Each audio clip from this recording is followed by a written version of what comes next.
Hello, boys and girls. It's Mrs. Oppel, and today is Wednesday, March 25th. I'm forgetting what day of the week it is or what the date is. It gets a little confusing sometimes, so I started writing the date up here. So today my video is getting on a little bit late. Still trying different ways to get us connected online. I'm not that tech savvy, and I only went on YouTube to watch videos or look things up. This is my first time making recordings and putting them on, so I think I'm getting it down, and it's not on private anymore. So what we're going to do is first go over our daily language review. Now today's Wednesday, but we're going over the Tuesday answers that I read to you yesterday. So let's do that together quickly. Take yours out and please go along, use it and go along with me. Okay, number 1, is this fact or fantasy? Her car has a flat tire. Could that really happen, or is that make-believe? That would be real, so that would be fact. Number 2, the car sprouted wings and flew away.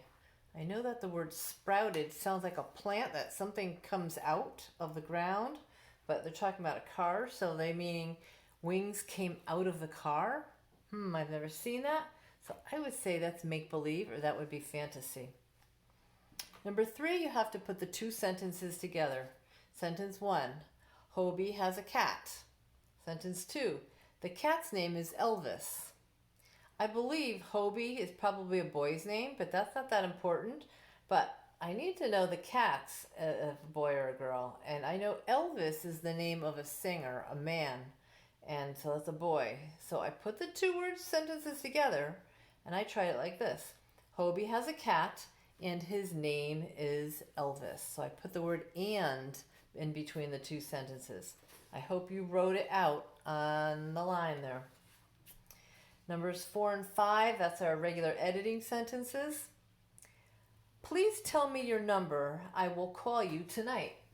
And I wrote that up here. Please tell me your number. I will call you tonight.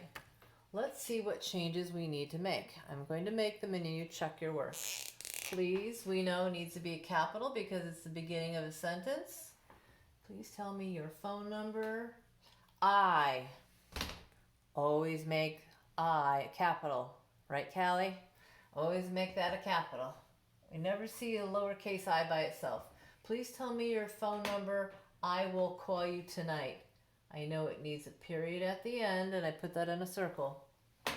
Now, something needs to happen here. This is actually two sentences. We want it to be one. So I'm going to insert the word and. So when you rewrite it, on the bottom line underneath, it says, please tell me your phone number and I will call you tonight. The second sentence, Mr. Thomas and Mr. Smythe will visit the museum tomorrow. Well, I know that Mr. goes with the name, and that should be capitalized. Plus, it's the beginning of the sentence. And I know whenever we use the word, the part abbreviation Mr., we have to have a period there. The title, we call that Mr. And Thomas is his last name, so that needs to be correct, or capitalized. Mr. Thomas and do the same thing for Mr. Smythe. We'll visit the museum tomorrow.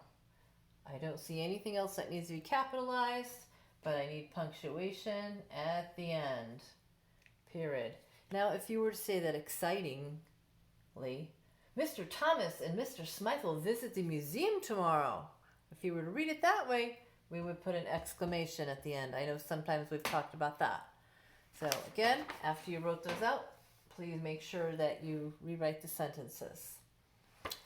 Let's see. I want you to be working on your paragraphs about things that you've been doing. I want a couple of paragraphs. I want them indented. I want capitalization. I want punctuation. I want good spelling. Use your editing and revising checklist. Use your word wall. You can ask your mom and dad to check it over for you too. Please do that in the Google Doc. You should not have to make a copy of it because I put one on everybody's under the assignment. So I would like you to work on that as well. So that's going to be your assignment probably for the rest of the week. But I wanted to have some good meatiness to it. I don't want just a couple sentences.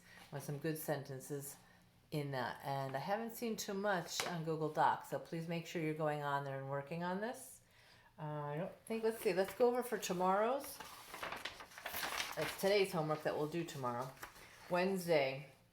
1. Which words rhyme with shoe? And they have words glue, dove, do, overdue. Could be more than one. Circle the correct answers. Then we have 2 sentences to correct. My favorite restaurant is Burger King. And the country that we are studying in social studies is Italy. So correct those 2 sentences. Number 4 and number 5, they want you to answer where does each event probably take place. So read the questions and figure out where they are. John threw the ball to second base. And number 5, she fastened her seatbelt when she sat down.